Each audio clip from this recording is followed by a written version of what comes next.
Welcome to the Diverse Minds podcast, where we give you the tips, tools, and techniques you need to be a mentally healthy and inclusive leader. Each week, you'll hear about a variety of topics linked to mental health, well-being, and diversity that will enhance both your professional practice and personal well-being. Welcome to the 167th episode of the award-winning Diverse Minds podcast. And as you know, this month's theme is all about food, nutrition, and mental health. So on today's episode, I'm going to be talking about 7 ways cooking can support our mental health. Now, is this your first show or are you a regular listener? And if you enjoyed this episode, why not leave me a review on Apple Podcasts, Spotify, or wherever you listen to your podcasts? So if you did listen to the show last week, I talked about the research evidence around how food, mood, and mental health are interlinked. So today I wanted to talk about how the act of cooking can support us as we think more about nutrition, how to nourish ourselves, being mindful, and that connection with food. Now, I do understand that not everyone enjoys cooking or is interested in it, so this isn't about being a home chef or anything elaborate. I also appreciate that not everyone has a choice. So my podcasts are always aimed at everyone, but I do know, especially right now in the UK, not everyone will have access to a kitchen they can use. And indeed, not everyone by a long stretch will be able to buy the food they want to cook. So I wanted to take the time to acknowledge this and bring to the fore, of course, the negative impact that this would have on anyone's well-being. Not being able to control the type of food you receive, what you eat, not being able to cook it in a way that you want to, will of course contribute to mental ill health. And I'm particularly thinking about people that have come to the UK who are escaping war, trauma, very difficult situations, and are housed in horrific circumstances, and they have no control over that. I also wanted to pause and mention a few charities if you're interested in terms of food banks, helping people get access to hot meals. And they are FareShare, and that's fareshare.org.uk. Turn to Us, and that's turntous.org.uk/about-us/our campaigns. And what you'll see there is they have a Living Without campaign where to get help. So this is for people that might need white goods. And they also have links to other resources and the Trussell Trust that run a number of food banks as well as FareShare and other organisations throughout the UK. So please, those are just 3 examples. Do check out your local areas and have a think about that, because we know that food banks are in dire need of more donations. So again, local supermarkets do have places where we can drop things off. And ideally, we shouldn't have to do that. We shouldn't have food poverty in this country, but sadly we do. So just to mention that, because I think it's all too easy to talk about these things and from our perspectives, but I know that there are lots of different perspectives out there and there are lots of different situations that people are going through. So cooking can indeed be used as therapy. That's right. And it's known as culinary therapy. Surprise, surprise.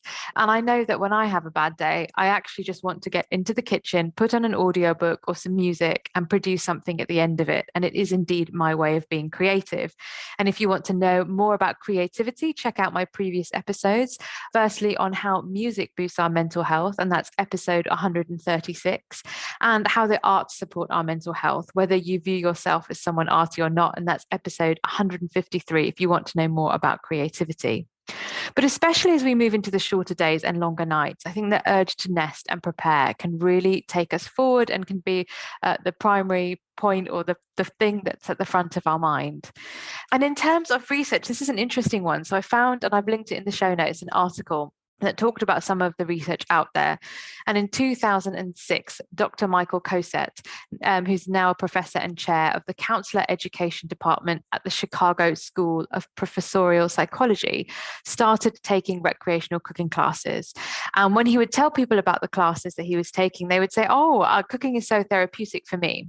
And so that got him thinking about various therapeutic techniques used in mental health care, from art therapy to music therapy to drama therapy to play therapy. And I do also have an episode with Crystal Luke Worrell all about music therapy. So you might want to check that one out too.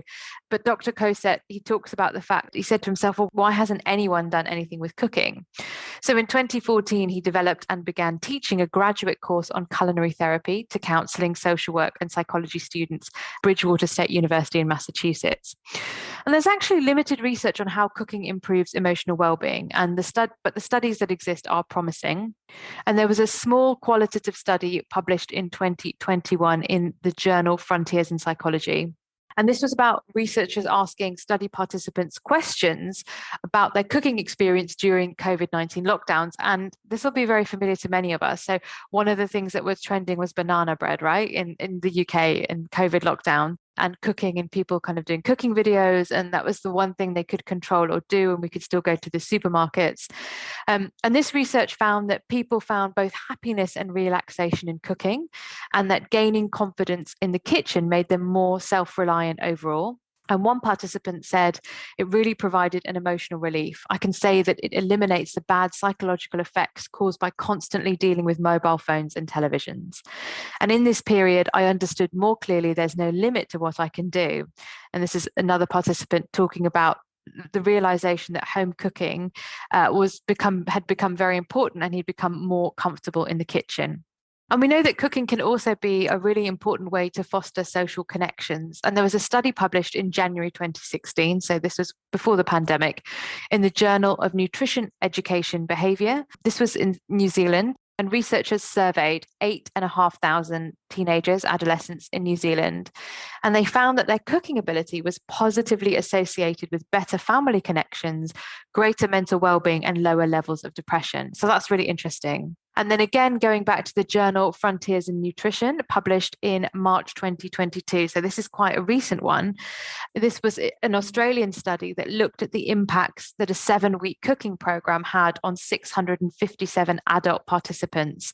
And what they found was that people's cooking confidence and satisfaction improved greatly. So did general and mental health, but the nutrient intake didn't really change significantly. But I do think if we're enjoying things and we're focusing on something we feel positively about, our mental and physical health do improve. And Dr. Joanna Rees, she is a postdoctoral researcher at Edith Cowan University in Joondalup, Australia. She was the lead researcher on the study and says that actually learning how to cook had very wide-ranging positive health impacts. So, quote, she says, being confident in the kitchen not only improves cooking satisfaction and enjoyment, but also self-efficacy, all of which are beneficial for mental and physical health. So I really hope you're enjoying the content of this podcast and you want to keep up to date. Then why not join my bi-monthly newsletter?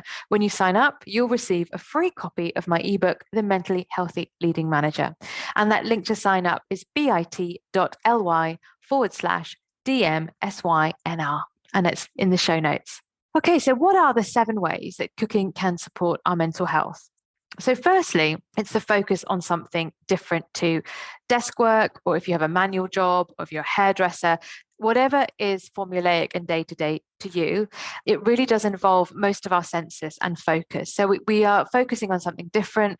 Whether you are kind of a natural cook and you put things together, I very rarely follow recipes, even though I have tons of recipe in cookbooks. So it might be that, but it could also be that you are following a recipe and it's something different and you've got to pay attention. And there's quite a lot to cooking. There are different stages, and it involves all of that. And we have to be very present in the moment.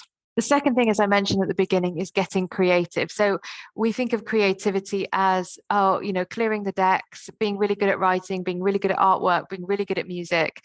But like I mentioned in those previous podcast episodes, is getting creative in a way that actually is very practical and pragmatic, because we're making, a meal for ourselves at any time of day. But we're actually using creativity skills, and we might think, oh, I wouldn't put that with this. I'm going to try this. Or I'm going to throw in a bit of that. I'm going to use a special plate. There is actually quite a lot of creativity to it, from chopping to cooking to laying the table to serving people. And we know that creativity has a very positive impact on our mental well-being, and we're using various parts of our brain to do that. Thirdly, it builds resilience. So, and I say this, you might think, well, just because you burn a piece of toast, how does that really help? And that's the thing, isn't it? When things go wrong, we work out another way. And I know for some people, cooking is very frustrating and irritating and upsetting because things go wrong. But I think if we can work them out, or decide, you know what, this didn't really go my way, we work out that helps our resilience, because we're recovering from a setback. And, the way we learn to be good cooks is by having lots of mistakes and things going wrong, like milk boiling over, or overheating sugar if we're making caramel, that it crystallizes and it doesn't work, or burning chocolate if we're doing truffles, which I know is not maybe doesn't sound very home cook like, but anything that we're doing, or even making something very, very basic when we first learn to cook or try something. And I think it's that whole point, isn't it? So linking on to my fourth point, trying something new and doing things differently. And we need that. We need that for, new neural pathways to be created to help. We are creatures of habit to an extent, but it is good to shake things up and do things differently. So trying that something new and is a really important part of it. And again, we're not actually taking a huge risk. And I think this is what is really great, because it's not a huge risk trying a new recipe. Usually, maybe just try it on yourself first instead of a dinner party. But it helps us take some risks. It helps us think about, how can I do something differently? And when we have accomplished that and we've done it, it kind of gives us that confidence boost that we need. Fifthly, we see the fruits of our labor relatively quickly. Now, I appreciate, if you make bread, there are lots of stages to it, and it's probably you're looking at between 3 and 5 hours. But if we're making a simple dish, we can have something in 30 minutes. We can have something within the hour, from cutting, the first onion, shall we say, to sitting down and eating it. So actually, you see the fruits of your labor relatively quickly. You're nourishing yourself. It's giving you an energy boost when you eat something. So it's a really positive all-round thing, isn't it? And I think at work or whatever we do, sometimes we don't see the fruits of our labor that quickly, and it can be frustrating. But with cooking, we can see it relatively quickly, and then that gives us a boost, and we think, if we can do this, we can go on to do other things. There's also the point around mindfulness and patience. So we do really have to be in the moment, and we have to check things, and we have to stir things, and we can't leave things too long. And that's actually when things do tend to go wrong, is when we take our eyes off the cooking ball, as it were. And that patience as well of learning and making it. Or if you go and have a meal somewhere and it's really delicious with a friend or family member, and you think, oh, give me the recipe, and it doesn't turn out the same way, and it's quite frustrating. And maybe we try it a couple of times, or there's lumps in our white sauce or whatever it is. We have to learn that patience and really being in that moment and dedicating ourselves to ensuring that the recipe is as good as it can be. And then finally, my seventh point is about control. So having control over something. So cooking can actually help people with their relationship with food in terms of, difficult or traumatic or troublesome relationships with food. Now, that might have to be done in therapy and slowly. I'm not saying that you can just open a cookbook and suddenly all your difficulties or challenges will disappear. That's not what I mean.